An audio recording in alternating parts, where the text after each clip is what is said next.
Jérémie, chapitre 13. Ainsi m'a parlé l'Éternel. Va, achète-toi une ceinture de lin et mets-la sur tes reins, mais ne la trempe pas dans l'eau. J'achetai la ceinture selon la parole de l'Éternel et je la mis sur mes reins. La parole de l'Éternel me fut adressée une seconde fois en ces mots. Prends la ceinture que tu as achetée et qui est sur tes reins. Lève-toi, va vers l'Euphrate, et là, cache-la dans la fente d'un rocher. J'allai et je la cachai près de l'Euphrate, comme l'Éternel me l'avait ordonné. Plusieurs jours après, l'Éternel me dit, lève-toi, va vers l'Euphrate, et là, prends la ceinture que je t'avais ordonné d'y cacher. J'allai vers l'Euphrate, je fouillai et je pris la ceinture dans le lieu où je l'avais cachée. Mais voici, la ceinture était gâtée, elle n'était plus bonne à rien. La parole de l'Éternel me fut adressée en ces mots. Ainsi parle l'Éternel. C'est ainsi que je détruirai l'orgueil de Juda et l'orgueil immense de Jérusalem. Ce méchant peuple qui refuse d'écouter mes paroles, qui suit les penchants de son cœur et qui va après d'autres dieux pour les servir et se prosterner devant eux, qu'ils deviennent comme cette ceinture qui n'est plus bonne à rien. Car, comme on attache la ceinture au rein d'un homme, ainsi je m'étais attaché toute la maison d'Israël et toute la maison de Juda, dit l'Éternel, afin qu'elles fussent mon peuple, mon nom, ma louange et ma gloire. Mais ils ne m'ont point écouté. Tu leur diras cette parole.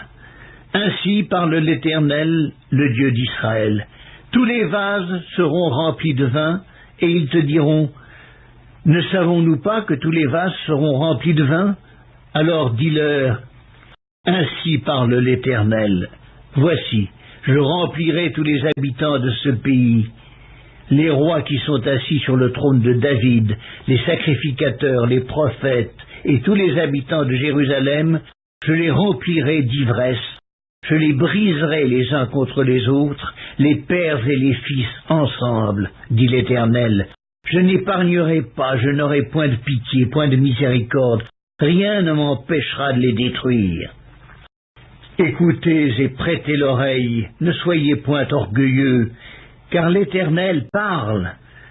Rendez gloire à l'Éternel, votre Dieu, avant qu'il fasse venir les ténèbres, avant que vos pieds heurtent contre les montagnes de la nuit. Vous attendrez la lumière et il la changera en ombre de la mort, il la réduira en obscurité profonde.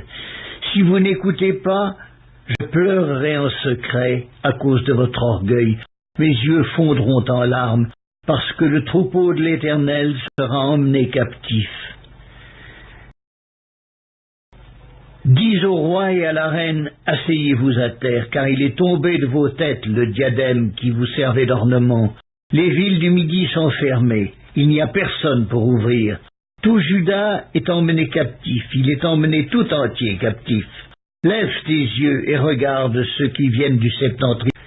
Où est le troupeau qui t'avait été donné, le troupeau qui faisait ta gloire? Que diras-tu de ce qu'il te châtie? C'est toi-même qui leur as appris à te traiter en maître. Les douleurs ne te saisiront-elles pas comme elles saisissent une femme en travail? Si tu dis en ton cœur, pourquoi cela m'arrive-t-il? C'est à cause de la multitude de tes iniquités que les pans de tes habits sont relevés et que tes talons sont violemment mis à nu. Un Éthiopien peut-il changer sa peau et un léopard ses taches? De même, pourriez-vous faire le bien, vous qui êtes accoutumés à faire le mal? Je les disperserai comme la paille emportée par le vent du désert. Voilà ton sort, la part que je te mesure, dit l'Éternel. Parce que tu m'as oublié et que tu as mis ta confiance dans le mensonge. Je relèverai tes pans jusqu'à ton visage afin qu'on voie ta honte. J'ai vu tes adultères et tes hennissements, tes criminelles prostitutions sur les collines et dans les champs. J'ai vu tes abominations. Malheur à toi, Jérusalem.